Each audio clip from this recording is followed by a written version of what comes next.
台中市政府落实着本数减量，透过资源回收、废物料资源化、甲循环利用的措施，为这个废弃物带来着新价值。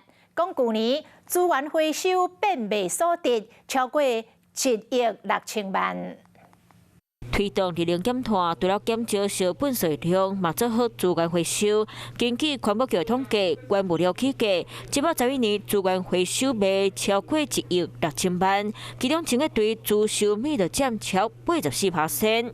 要赋予这个废弃物的新的价值，减少送到焚化厂的垃圾量。 台中超过280多万的人口，每天回收本数量是济。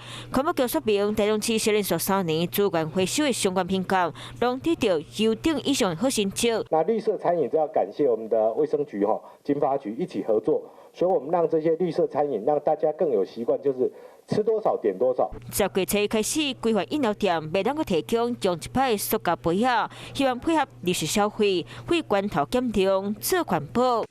Hello， 我是陈雅玲。想要抢先掌握最及时的新闻资讯吗？赶快订阅、按赞、开启小铃铛，锁定华视新闻 YouTube 频道。